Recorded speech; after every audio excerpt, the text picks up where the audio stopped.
Hey, it's Mike O'Dowd with Defense Strategies Group, and today I want to talk about the 3 common mistakes that I see when people are carrying their handgun. First, we're going to talk about training or lack thereof. People get their CCW license and then they start carrying, and that's the end of their training. Their 2-hour seminar was all they get. Second, we're going to talk about aftermarket gun modifications or Frankensteining your gun. I see a lot of people who buy these parts because they're Gucci and they're high speed, and then their gun ends up malfunctioning, causing all kinds of jams, and they don't even know that's about to happen. Third is checking the status of your weapon frequently. So press checking, understanding if you have a round in the chamber or not in the chamber, and doing that on a regular basis. So firstly, we're going to talk about training. A lot of people, they get their CCW license and the process is online or it's in person sitting behind a desk. People will take a class or two, maybe they'll take them quarterly, but we all know this, that training is extremely perishable, especially for shooting. Yet people think with shooting they can get off by like going to the range one time. You should be training these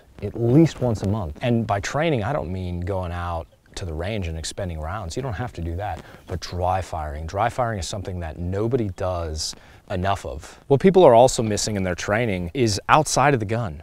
Right? You buy this weapon, it's a tool, but it's not the weapon. You are the weapon. I am the weapon. This is a tool. What I mean by that is go out and train other modalities. Learn how to fight. Do cardio, lift weights. You have to be the operator of this weapon. And a lot of people buy this and they say, oh, well, my family's protected. That's not true. That is not true. I don't care how good of a shooter you are.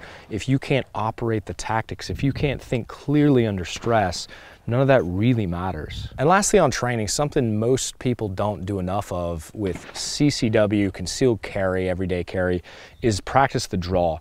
The only real difference, tactics aside, the only real difference in your weapon manipulation when you're carrying from concealed or carrying open is the draw. And people just don't practice that enough. They don't practice in different types of garments, whether it's a t-shirt, whether it's a jacket. They don't practice enough in those different scenarios and what they carry every day. So that's what I'm here doing right now.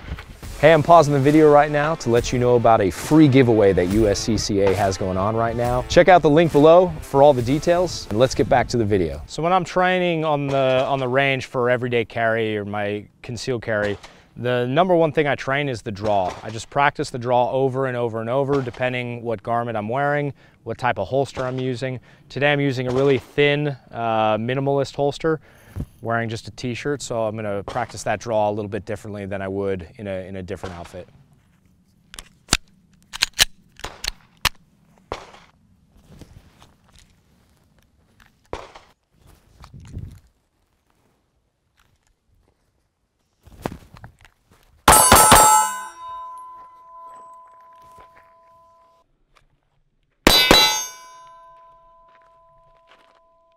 The next mistake I see a lot of is aftermarket parts on the gun. And not to say you can't have aftermarket parts.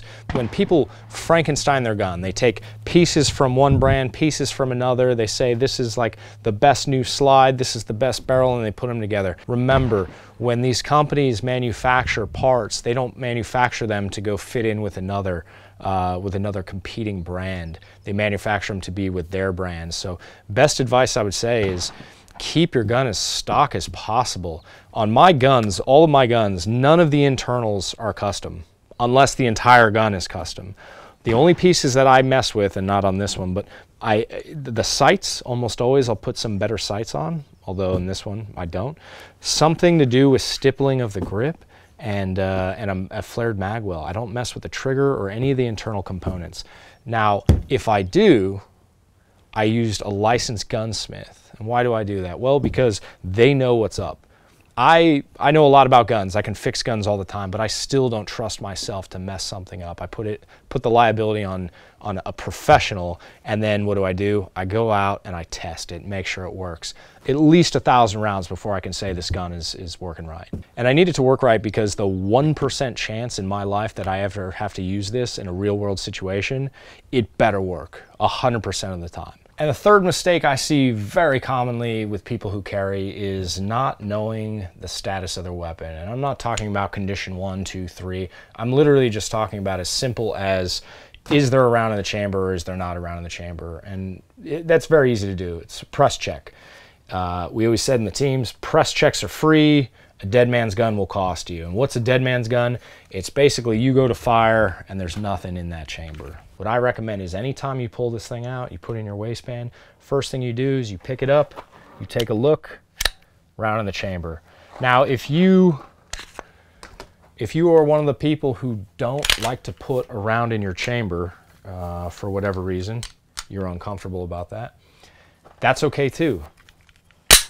I take a look and there's nothing in my chamber, and then I know, okay, but then what I'm also going to want to do is I'm going to want to pull the mag out and go, okay, there's at least a mag in here with a round in it, so that way when I press check, I know at least something when I rack it will be inside the chamber.